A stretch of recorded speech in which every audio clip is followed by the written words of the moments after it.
Manners and blessings, welcome to the program. It is Monday the 14th of April, and yes, political. So over the weekend, the Manchester Arena bomber attacked prison officers. Counter-terrorism police are leading the investigation into an attack on 3 prison officers by Hashem Abedi, one of the men responsible for the Manchester Arena bomber. Abedi, 28 years old, who was jailed for life for helping his brother carry out the 2017 suicide bombing, threw hot cooking oil over the officers and used homemade weapons to stab them.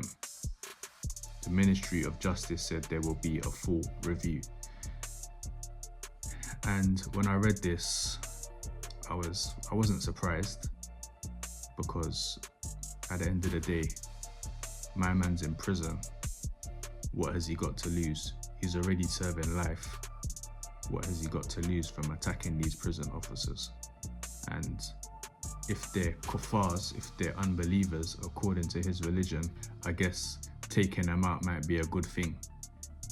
Their doctrine is to fight the unbelievers. So I'm not quite sure of his motives per se, but I'm not surprised, and I don't think any of us should be surprised. I was listening to LBC today. Well, as someone who does something like this, they can't be a real Muslim, but that's kind of not really a game that we can play with Islam or any other religion, because, I mean, it's kind of the no true Scotsman fallacy. Well, no true Muslim would do something like that. Well, they wouldn't. So, how do you know that? Well, one of my closest friends, who's informed me a lot about the faith, who I've known for 22 years, and he and I discuss Islam, and he is quite a devout Muslim. I've had an eye opened. I've attended mosques. It's not what I perceive Islam to be. I'm not a Muslim, but from having visited mosques and having this friend in my life for a quarter of a century. But don't you think that, given that your friend is a Muslim, he's not exactly an objective source on the religion? How else am I going to find out? I mean, apart from reading books, obviously, and visiting mosques, unless I speak to I believe, and he would no sooner harm a hair on a child's head than he would try and swim the Atlantic. How else am I going to find out how Muslims live their lives without speaking with one, Anaket? Well, actually, I'm glad you asked that, because there is a website that I've actually that has educated me about the truth about Islam. And now, the minute I hear websites and truth, I get a little bit nervous. Do you not see that point?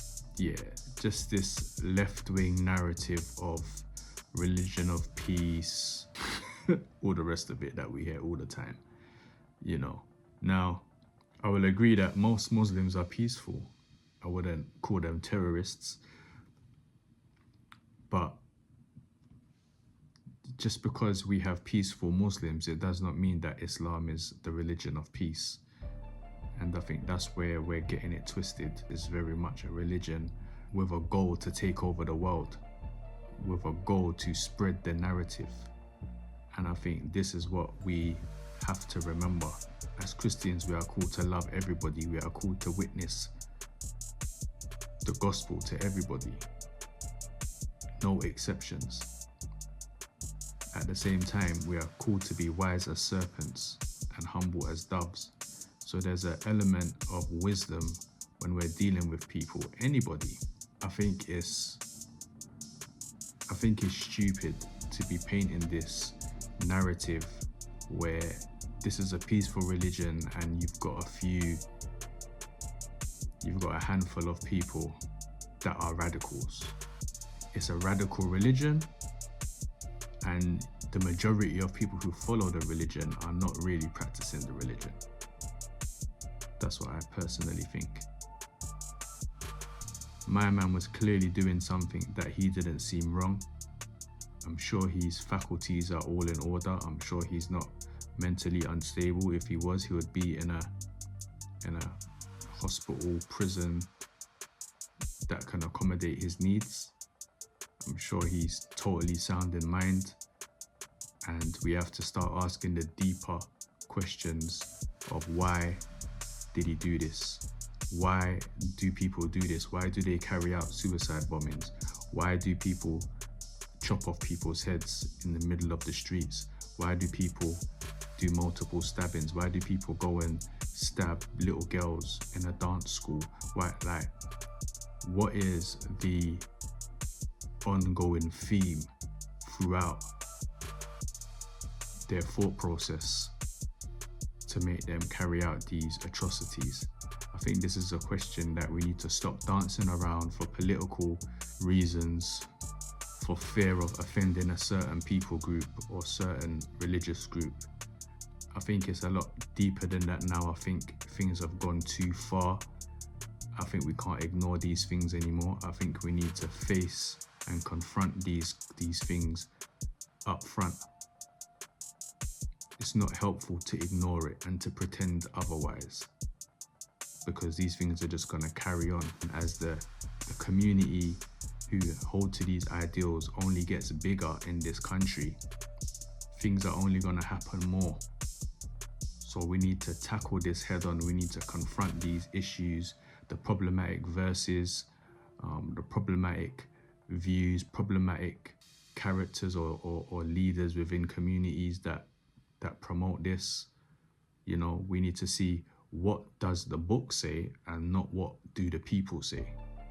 What does the book say, not what do the people say? And I think that's where we will start to find some answers. It's hard, it's tough, because you're going to have difficult questions. People who don't want to have difficult conversations are going to have difficult conversations. People will be offended, but at the end of the day, we need to address these things. We can't keep pretending that it doesn't exist. That's not helping anybody. Because we're scared of people's opinion. We're scared of how people are going to feel. Sticking with the same subject, The Telegraph, speaking of followers of Islam, say they run the prisons, how Islamist gangs are taking over British jails. Self-styled Muslim Brotherhood leaders control wings in many high-security prisons. And instead of isolating them, the system is protecting them, not officers or the public. That was Robert Jenrick, the Shadow Justice Secretary, who had said that this week. Is this any surprise, given that the Muslim population has gone up in prisons over 30% in the last decade or so? And they have highlighted many times religious wars and conversions taking place across our prisons by some people holding extremist views. It was revealed this week that HMP Frankland, our so-called most secure Category A prison, is a ticking time bomb. No pun intended, of course. The Times exposed that Islamist gangs are running the show there, forcing inmates who don't want to join their ranks into segregation units just to stay alive. By the way, I have no sympathy for those in those prisons, but there we are. The head of chaplaincies in several prisons of this country is the Muslim imam. That means if the Christian chaplain wants something to happen, as far as in the chaplaincy, they've got to run it by the imam first. Does that not sound bonkers to you? Wait a minute! Why is this, you know?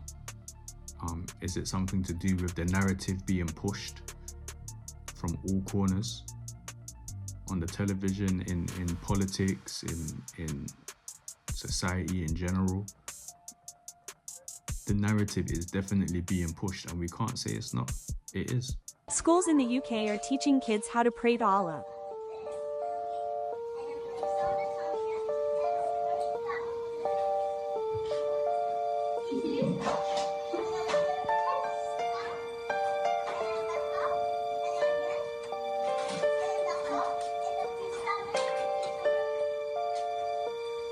UK schools are teaching kids about Islam. They're learning how Muslims pray, fast, and celebrate their faith.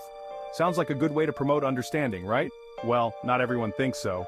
Some folks argue it's just too much focus on one religion, like where's the balance? And remember the Trojan horse scandal back in 2014? That's got people on edge, worrying about indoctrination and extremism. But then we got Sir Hamid Patel, the new Ofsted interim chair, a British Muslim. His schools are top-rated and he's all about diversity. Supporters say teaching Islam promotes tolerance, but critics, yeah, they're not buying it. So, what do you think? Is this education or indoctrination? Society is bending over backwards to please one particular type of group. What about all the other groups? It's like we've singled out one minority and society is bending over backwards to facilitate that minority. I know from personal experience that when you're in jail, it's like the Muslim man them, there's an embrace, you know, there's a feeling of brotherhood, a real feeling of brotherhood, one that I didn't see within people who went to church. Similar to gang culture, the way when you're in a group of friends or a gang, you feel like brothers, you feel there's real camaraderie, you feel there's real love.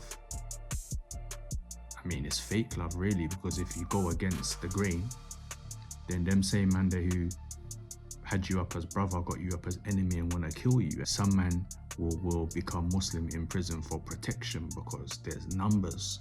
Once you become one of them, it's like man's looking out for you, man's looking after you, you're one of the brothers, no one can't touch you, you know. Again, there's a lot of elements to it, but it's all linked inside and outside of prison. I guess it's one of the reasons why Tommy Robinson, we spoke about last week, is segregated and he's by himself in a corner of the jail and all the other cells around him are empty. He's in fear for his life.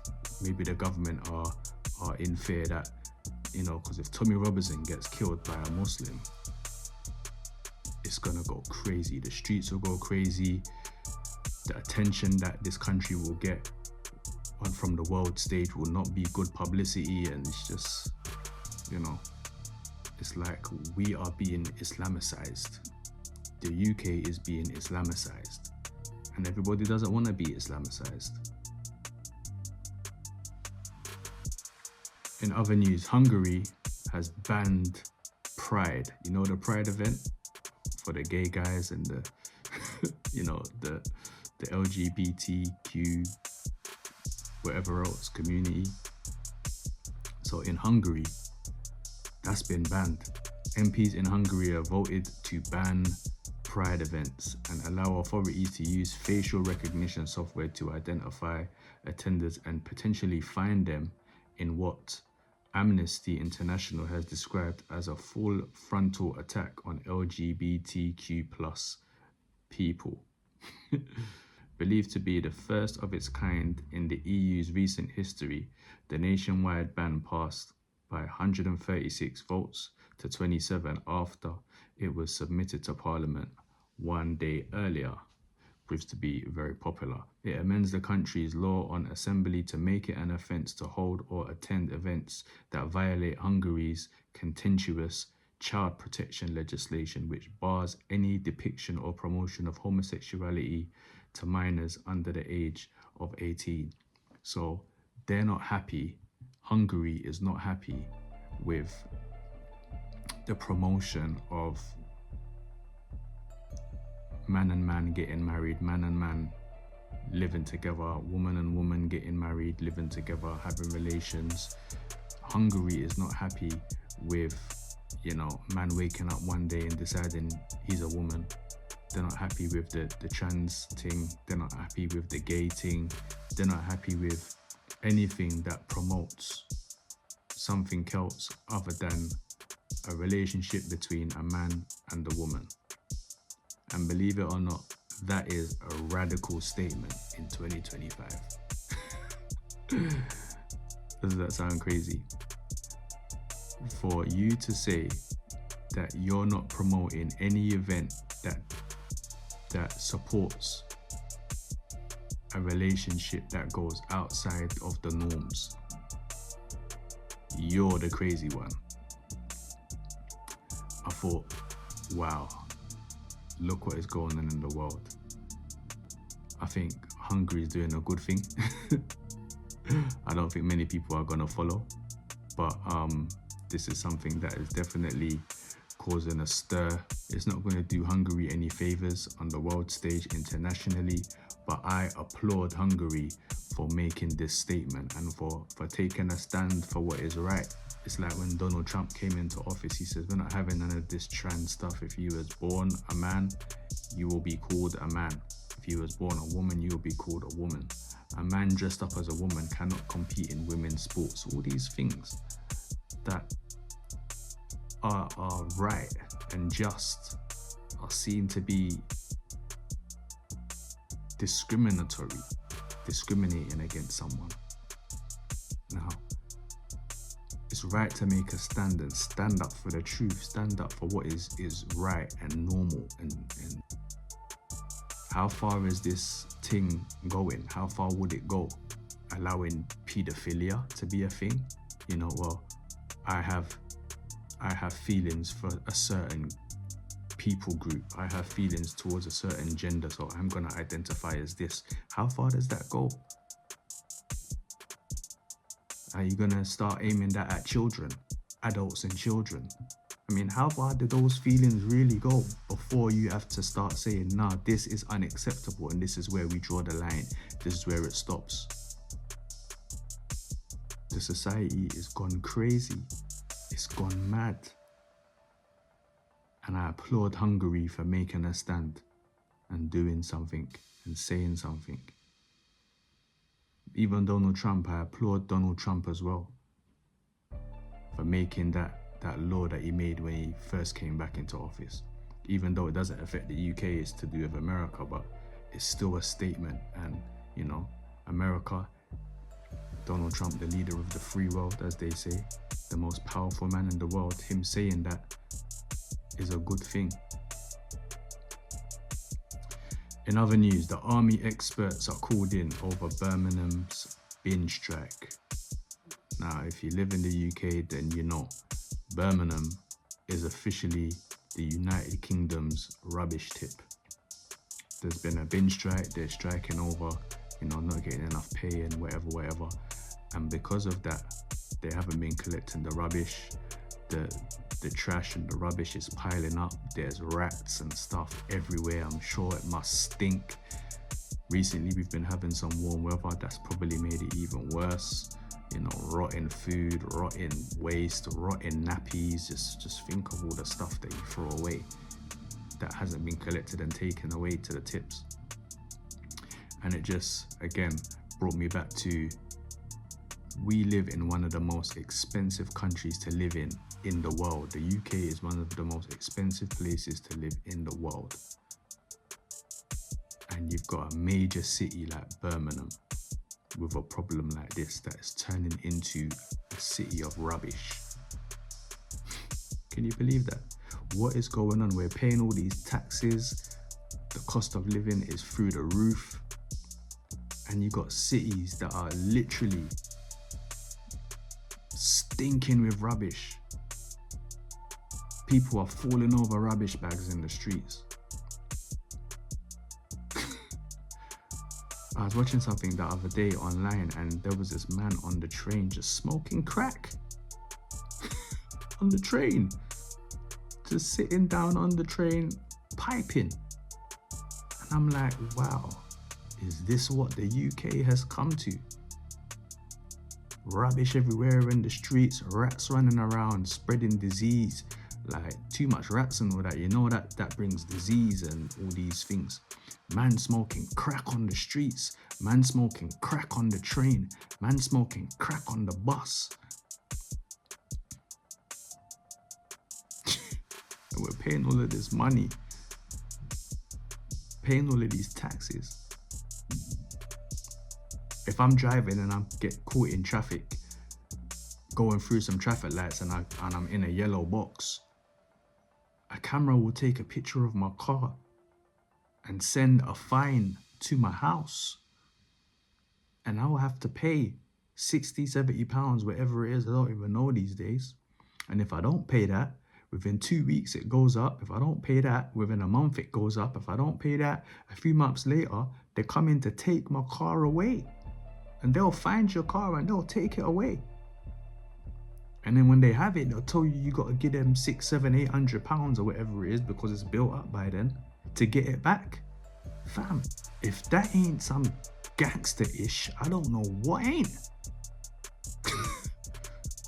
When I tell people in Jamaica or something like that, yeah, you can be driving down a road in England, you can stop at a certain place or whatever, and there's a camera that takes a picture of your car and then they send a fine to your house. If you don't pay that fine, it just goes up. When I tell them things like that, they can't believe it. Lord have mercy. What part of Jamaica? They think it's like some movie thing or a joke. Fam, this is what we're in. This is what it's come to. It's political.